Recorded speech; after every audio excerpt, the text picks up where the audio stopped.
बिस्मिल्लाहिर्रहमानिर्रहीम। हकीम मोहम्मद अनवर ख़ान लोधी, फैसलाबाद से। पिछले साल यानी 2020 में जब कोरोना की वबा फैली तो उस वक्त मैंने 6 अप्रैल को पहला वीडियो अपलोड किया, जिसमें मैंने मेंशन किया था कि ये मर्ज़ जो है इसका बिहेवियर जो है बैक्टीरियल इन्फेक्शन जैसा है, ट्यूबरकुलोसिस के मरीज़ों जैसा है और इसके साथ खून गाढ़ा होता है। उसके 1.5 माह बाद इटली की रिसर्च भी आवाम के सामने आ गई।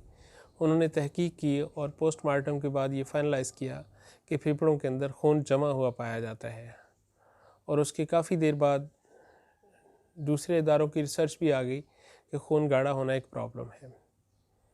तो हमने जो उस वक्त नुस्ख़ाजात तजवीज़ किए यूट्यूब पे अब भी मौजूद हैं। उससे बहुत सारे मुझे ईमेल्स, बहुत सारे मैसेज मौसूल हुए हैं कि जी हमें उससे ये फ़ायदा हुआ है। बहुत सारे लोगों ने दुआएं दी हैं, उनका मैं शुक्रिया अदा करता हूँ। आज फिर दोबारा कोरोना के ऊपर ही बात करना चाहता हूँ क्योंकि इसके साथ बहुत सारी चेंजेस आ चुकी हैं और तहकीकात मज़ीद बढ़ चुकी हैं। तो मैं ज़िक्र करना चाहूँगा कि सबसे पहले जितनी भी वबाएँ हैं उसके लिए इस्लाम का नुक्ता नज़र ये है कि करीम सल्लल्लाहु अलैहि वसल्लम ने वबाओं के हवाले से फ़रमाया कि अगर किसी इलाके में वबा हो तो आप वहाँ मत जाएँ, और अगर आप किसी ऐसे इलाके में हैं जहाँ वबा है तो आप वहाँ से निकले मत। आपने उस पर यह भी वादा फ़रमाया कि कोई अगर इस हालत में मौत आ जाए तो उसको क़यामत के दिन शहीदों में उठाया जाएगा। ये इस्लाम का सबसे पहला स्टेटमेंट है जिसमें वबा का तस्वर है, उसमें प्रिवेंटिव कंडीशंस क्या हो सकती हैं। तो आप लोग भी उसमें हमेशा एहतियात करें, कोशिश कीजिए हजूम में मत जाएँ। जो हुकूमती तौर पे उसकी हदायत जारी की जा रही हैं उनको फॉलो करें और कोशिश कीजिए कि ग़िज़ाओं में बहुत एहतियात कीजिए, क्योंकि इस वक्त जो मीडिया के ऊपर बहुत कुछ ग़िज़ाओं के बारे में कहा जाता है वो मुनासिब नहीं है। मैं उसको तफसील से बयान करूँगा इंशाल्लाह। जो आज इलाज मुआलजे दिए जा रहे हैं उसमें से सबसे ज़्यादा अमवात ऐसी अद्वियात के इस्तेमाल से हैं जो इससे रेलेवेंट ही नहीं है, चाहे वो देसी अद्वियात हों चाहे वो अंग्रेज़ी अद्वियात हों। और जितनी भी हॉस्पिटल में अमवात हुई हैं वो ज़्यादातर एंटीबायोटिक लेने से और उसके ऊपर स्टेरॉइड की क्वांटिटी ज़्यादा देने से और उसके साथ किडनी फेलियर, और फिर चूँकि उम्र रसीदा लोगों में ज़्यादा हुआ तो वही लोग ज़्यादा उसमें गए। तो वहाँ पर जो गलतियाँ थीं उनको भी मद्देनज़र रखना चाहिए। और तीसरा ये एक बड़ा अहम इशू था कि पूरी दुनिया में पाकिस्तान की इम्यूनिटी बड़ी शानदार है। ज़रा गौर से सोचें, पाकिस्तान खाता क्या है और किस स्टैंडर्ड में रहता है, और उस पर आपकी इम्यूनिटी बड़ी शानदार होगी। असल में अगर हक़ाइक़ सामने आएंगे तो बहुत सारे इदारों की मौत वाक़ई हो सकती है। उसमें हक़ाइक़ ये हैं कि अतिब्बाए पाकिस्तान जो सदियों से इस तरह की वबाओं का तजुर्बा भी रखते हैं और उन्होंने नताइज भी बड़े अच्छे दिए। 1919 के दौर की या 19 अर्लीज़ की जितनी वबाएँ उनमें इन्फ्लुएंज़ा जो था उसमें भी अतिब्बा ने कामयाबी हासिल की थी। उस वक्त के केमिकल डॉक्टर्स भी कुछ नहीं कर सकते थे, और आज भी ये अतिब्बा ही की रहीन नज़र है सब कुछ, जिसकी वजह से पाकिस्तानी में अच्छी इम्यूनिटी है। काज क्या है, मोर देन 70% अफराद जो हैं वो अतिब्बा के मतलब पे आते हैं, और अतिब्बा उनके लिए कभी भी कोई ऐसी अद्वियात मुंतखब नहीं करते जिससे इम्यूनिटी कम हो जाए। और ग़िज़ाई एतबार से अतिब्बा जो हैं वो बहुत एक्सपीरियंस रखते हैं कि ग़िज़ाएँ कैसी दी जाएँ। पाकिस्तान में बहुत सारे मतलब ऐसे हैं जो सिर्फ़ ग़िज़ा से इलाज करते हैं। इससे आप अंदाज़ा करें कि पाकिस्तान के अंदर रहने वाले लोगों की इम्यूनिटी किस वजह से अच्छी हो सकती है। तो जहन में रखा जाए कि ये अतिब्बा कराम जो सदियों से तिब के साथ चलते आए हैं और उन्होंने इंसानियत के लिए बेहतरीन खिदमात अंजाम दी हैं, आज भी उन्हीं की ये काविशों का नतीजा है कि पाकिस्तान में इम्यूनिटी अच्छी है। तो इसके बाद मैं बात करूँगा कि अतिब्बा में इलाज का जो गलतियाँ हैं उनको ज़रा मद्देनज़र रखें। पिछली दफ़ा भी एक बहुत बड़ी मिस्टेक थी, उस पर भी मैंने अलग से स्टेटमेंट दी थी कि ये जो सना के मारे हुए लोग हैं इनसे ज़रा बचें। मेडिकल सिस्टम में तिब की किताबों में कम से कम 4000 साल पुरानी हिस्ट्री ऑन द रिकॉर्ड है, बुक्स फॉर्मेट में है। उसमें कहीं भी सना का गले के हवाले से, फेफड़ों के हवाले से या इस तरह की इन्फेक्शन के हवाले से कोई रिज़ल्ट नहीं है। फिर कुछ दोस्त सवाल करेंगे कि फिर वो अच्छे कैसे हुए। अच्छे होना एक अलग बात है। काफ़ी कुछ ऐसा है जो ख़ुद ब खुद अच्छा होता है, चाहे आपकी पीर से दम करवा लें होम्योपैथिक में चले जाएं, अतिबा के पास चल जाएं या सर्जरी में जाएंगे, हल हो सकता है। बहुत कुछ ऐसा है जो हल नहीं होता, वो सारे हॉस्पिटल भी मौजूद हैं और पेशेंट भी मौजूद हैं, हल नहीं होता। तो जो खुद ब खुद अच्छे होने वाले अमराज हैं उनमें कई दफ़ा बहुत छोटी सी काविश अच्छा नतीजा ला सकती है। उस तरह की हालत में जो इन्फेक्शन थी, गले की ख़राबी थी और सांस के अमराज, वहाँ पे आप सिंपल पानी में शहद मिला के दे दें तो मेरा ख्याल है सना के मुकाबले में ज़्यादा बेहतर नतीजा निकलेगा। तो उनके अच्छा होने की वजह गर्म पानी में शहद मिला हुआ था, ना कि सना। तो इस एतबार से एक बहुत बड़ी गलती ये भी रही है। दूसरी एक बड़ी गलती जो आम तज़किरा किया जाता है वो है कि जी विटामिन सी इंक्रीज़ करिए, और vitamin see that's very good, खून के अंदर होना चाहिए, इससे आपकी इम्यूनिटी बेहतर होती है। लेकिन उसके साथ ये ख्याल रखना चाहिए कि विटामिन सी से मुराद क्या लिया जाए। क्या हम खट्टी चीज़ें खिला के लोगों के गले और फेफड़े में मज़ीद ख़राबियाँ लेके आएंगे? नहीं, ऐसा नहीं होना चाहिए। विटामिन सी के बेशुमार सोर्सेज हैं, आप वो सिलेक्ट करें जो आपकी इम्यूनिटी को भी बेहतर करे और दूसरा आपके सांस के निज़ाम को ख़राब ना करे। ये उसकी बेसिक सी चीज़ है। मैं तजवीज़ करूँगा गुलाब के फल यानी रोज़ हिप्स, वो आप लीजिए, विटामिन सी का बेहतरीन सोर्स है और इससे अच्छा कोई तस्वर नहीं है। इसके साथ मीठे अनार में बहुत शानदार विटामिन सी की मिकदार मौजूद है।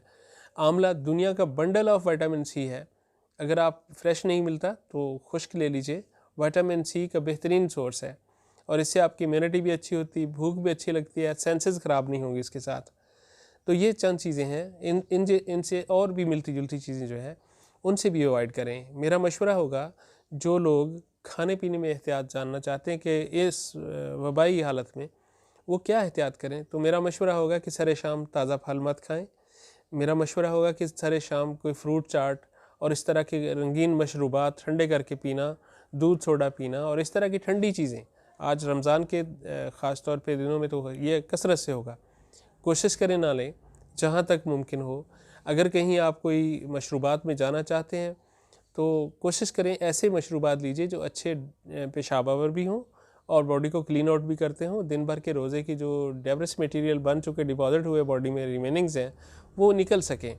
किसी अच्छे तबीब का बना हुआ शरबत बजूरी लीजिए, ये बहुत अच्छा डायरेटिक है, इम्यूनिटी बूस्टर है, इसमें बहुत अच्छी प्रोटीन की किस्म शामिल हैं, तो वो ज़्यादा बेहतर है।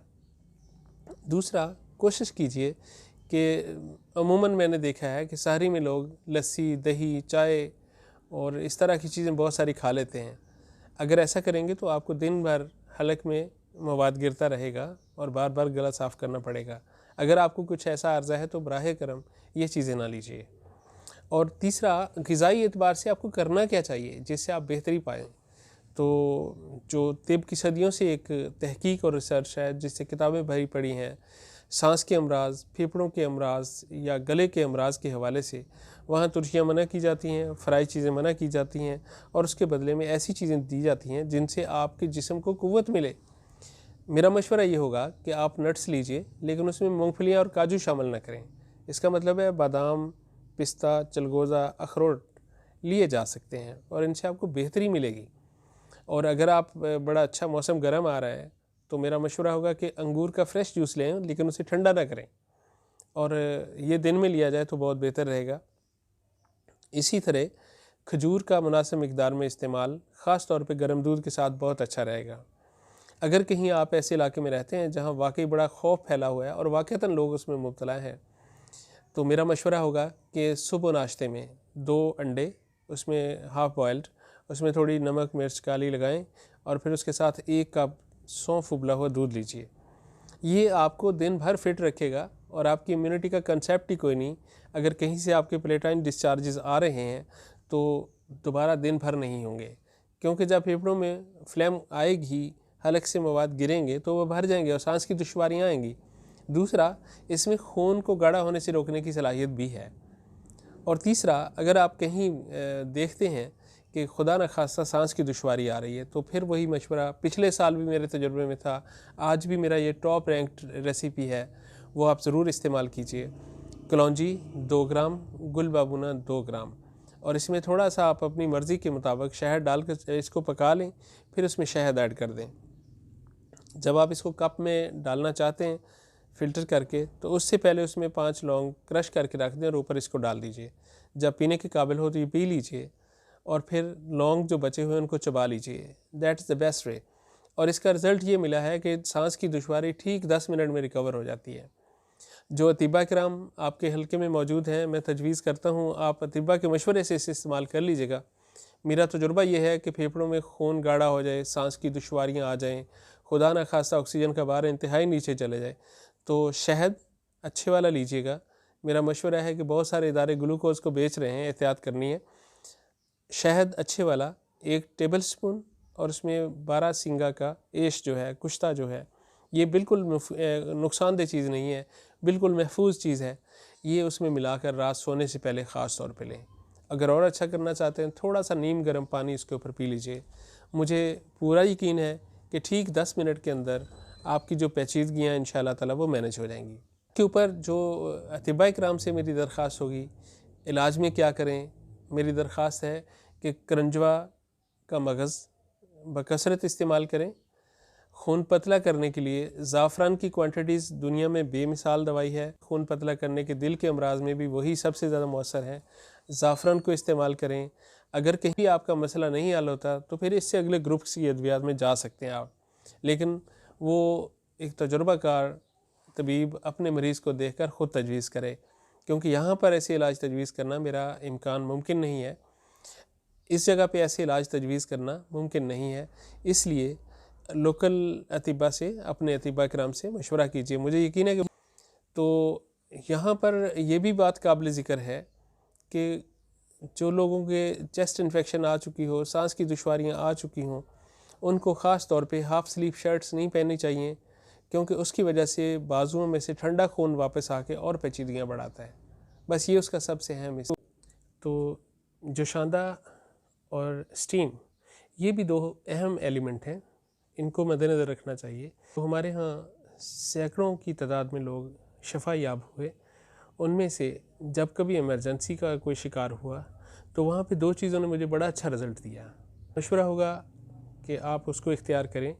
एक तो ये है कि मेथी, जो सूखी हुई मेथी होती है, मेथी के पत्ते, वो 10 ग्राम लीजिए, 2 टेबल स्पून तकरीबन भर के उसको 1 कप पानी में डाल के पकाएं।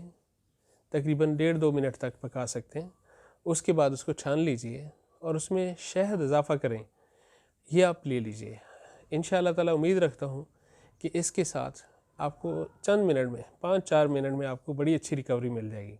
अगर ये रात सोने से पहले लिया जाए तो रात में सांस की दुश्वारियाँ नहीं आती। और दूसरा जो है बड़ा ख़ास है, उसके ऊपर तवज्जो दीजिए, वो है लौंग या लौंग का तेल। अगर आप लौंग को बतौर स्टीम इस्तेमाल करना चाहते हैं, उसका तरीका ये है कि आप सिंपली आपके घर में जो प्रेशर कुकर है उसमें 2-2.5 लीटर पानी डाल दीजिए और 20 ग्राम लौंग उसमें क्रश करके डाल दीजिए। जब स्टीम बनना शुरू हो जाए तो इस स्टीम को किसी भी सोर्स में छोटा सा पाइप लगा लीजिए, किसी तरह वो एक ऐसे एरिया में लें जो आपके चेहरे तक उसकी स्टीम ठंडी होकर आ सके। ऐसा ना हो कि डायरेक्ट स्टीम से आपके कोई नुकसान हो जाए, एहतियात करना चाहिए। तो किसी भी तरह ये भी पॉसिबल है, आप उसको एक अच्छी पतीली में डाल के पका लीजिए और फिर उसके ऊपर कपड़े का छोटा सा वो कवर करके उस पर स्टीम लीजिए, ये काफ़ी अच्छा रहेगा। और इसमें मेरा तजुर्बा है कि चंद मिनट के अंदर, लेस दैन 2 मिनट्स, आप रिकवर हो जाते हैं। और तीसरा है कि नेबुलाइज़र में आपके घर पे है या आपके पास फेशियल स्टीमर मशीन है जो कि एक फ़िक्स पॉइंट पे फेस पे स्टीम देने के लिए होती है। उसके अंदर आप क्रश किए हुए लौंग की बजाय, लौंग का तेल बाज़ार में मिलता है, फरारी तेल होता है, एसेंशियल ऑयल, वो ले लीजिए। अगर आप फेशियल स्टीमर में डाल रहे हैं तो 5 कतरे डालिए, इसके साथ भाप लीजिए, ये आपको बहुत अच्छा रिलीफ देगा। अगर आपके पास नेबुलाइज़र है, सिंपल पानी के साथ 2 कतरे एसेंशियल क्लोव ऑयल के डाल लीजिए, लौंग के तेल के, फरारी तेल के डाल लीजिए और उसको बाकायदा नेबुलाइजेशन के तौर पे लीजिए। इंशाल्लाह लेस दैन 30 सेकंड्स आपको इजी हो जाएंगे आप। और उम्मीद रखता हूँ कि इन चीज़ों से आप इस्तेफ़ादा करेंगे। अल्लाह आपको, हम सब को और पूरी रूज़ ज़मीन के इंसानों को वबाओं से महफूज फरमाए। अस्सलामु अलैकुम वरहमतुल्लाह।